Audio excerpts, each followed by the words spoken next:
Guys, what's up and welcome back to my channel. So today, the absolute depravity, like I can't even pretend to be okay about this, like it's just genuinely terrible. So today we're going to be talking about the depravity of the internet.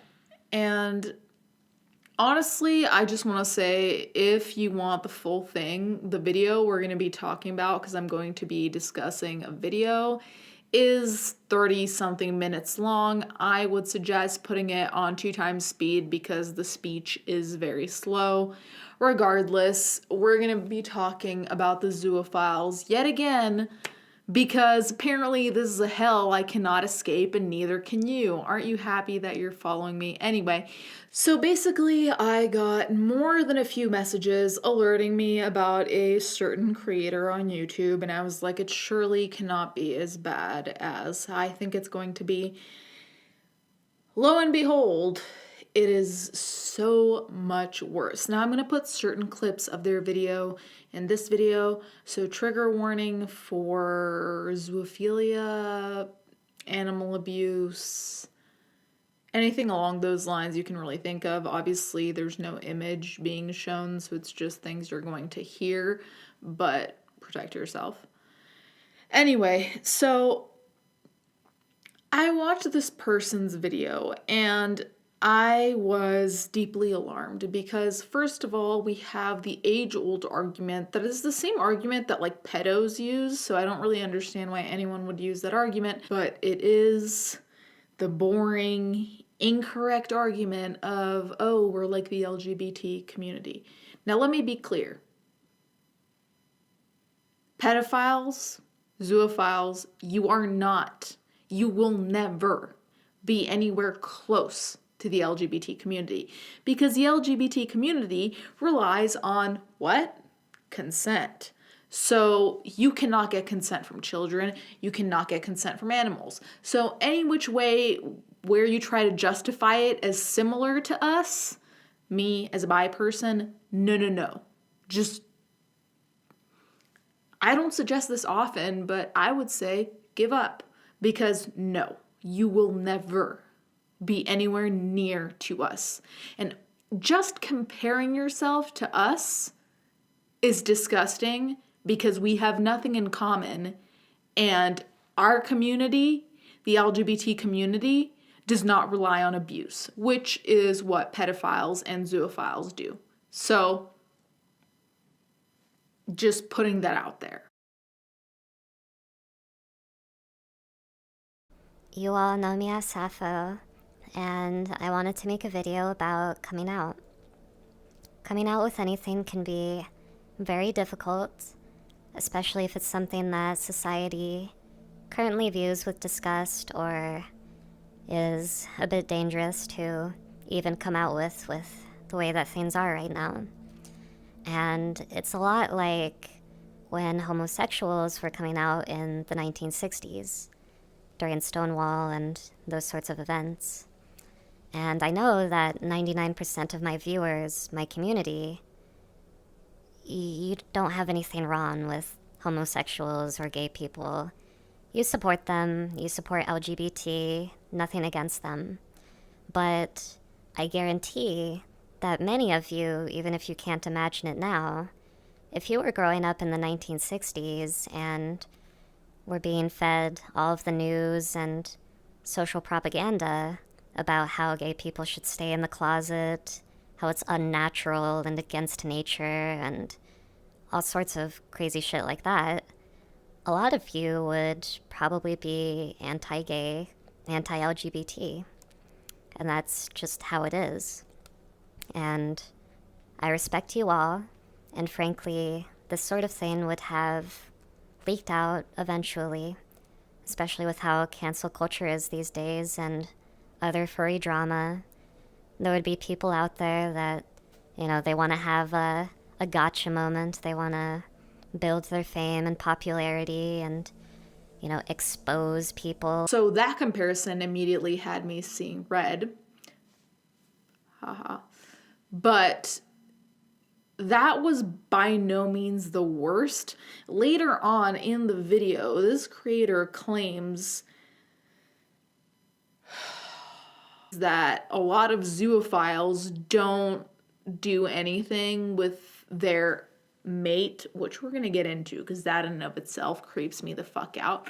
But they don't get with their mate until the mate has reached sexual maturity, which I believe in their video they mentioned is around 1.5 or 2 years old. Which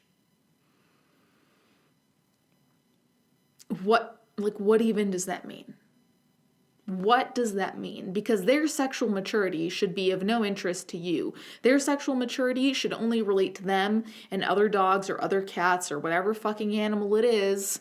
Their sexual maturity should be only related to other animals within their same species. So I don't know how that makes it better. In my opinion, it's creepier that you're like, oh, I won't do anything with them until they're so and so, which. And 100% just clarifying for people, the vast majority of the time that you spend with your mate, it's not like sexual or sexualized, it's just being like a good couple doing normal things. Absolutely. Yeah, exactly. Yeah, and it's too early in her life to do those sorts of things really in to that full extent yet. So, and that's Yeah. another part of being zoo exclusive is it's an individual adventure. It's not like we have all these role models around us say this is what's right, this is what's wrong.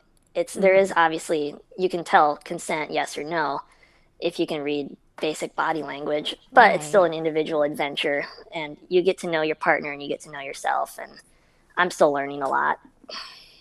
That's very true. And yeah, so kind of going off on that leg about, you can tell when they're consensual and such. A lot of people struggle with that because, they don't understand how dogs mature and how zoophiles don't go after like puppies and small dogs and stuff. They just want to perceive us as like evil people who, if we get close to their dog. Rapists.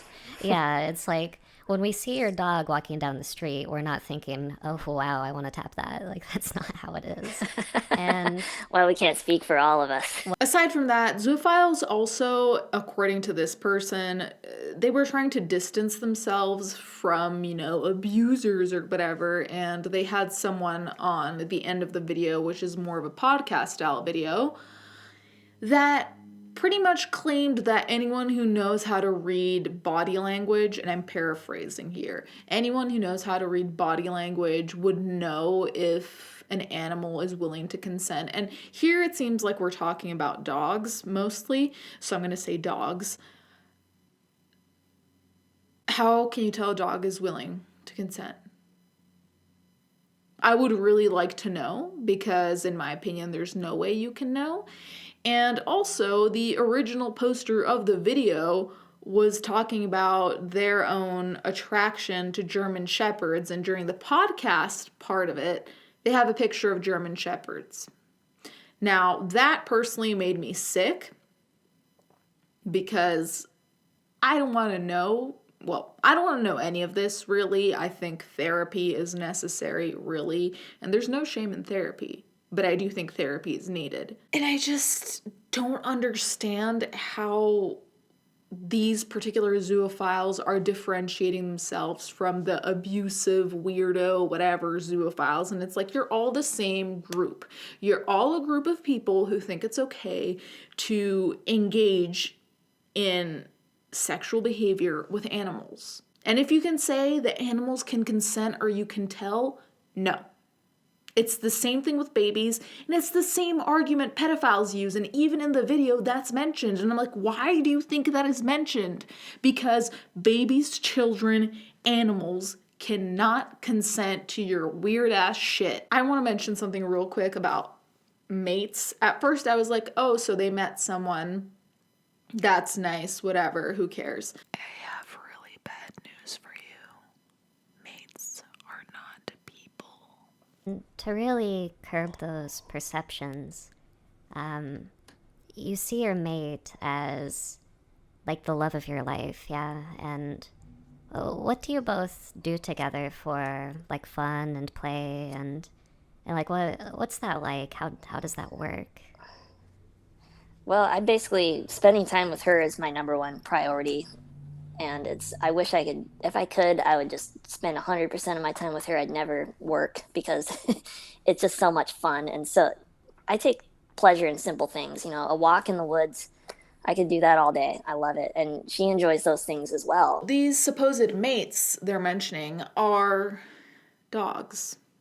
And the person on the podcast also mentioned that they do fun things that couples would do, like going for walks or whatever. And the fact that they refer to them as mates is, I don't fucking know what to say, dude. Like, this shit is too much for me.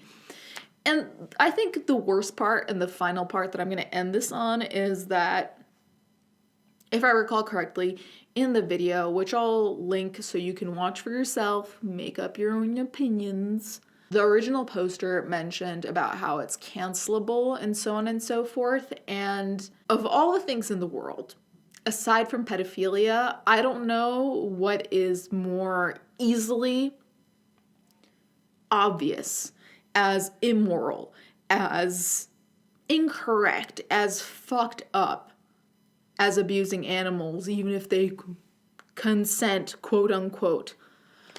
So when they talk about that, I think it's a strategy to be like, oh, look at these special snowflakes who are against, animal abuse and zoophilia. And it's like, well, we're against it because it's immoral, it's disgusting, there's no consent. So it's not canceling, because I think we've all seen people use canceling as a term to basically undermine whatever wrong they've done and to be like, oh, I'm just canceled because I did this thing. And it's just not the same. It's not you're canceled because you made a bad makeup palette. It's more like we don't want to have anything to do with you because your values do not align with our values, and that's all there is to it. And I think that is completely valid.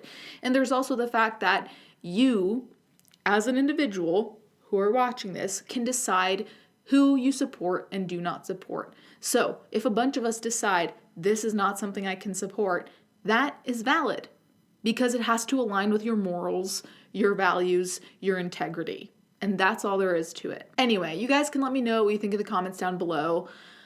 I'm disgusted. I'm probably gonna go vomit, but fuck, dude.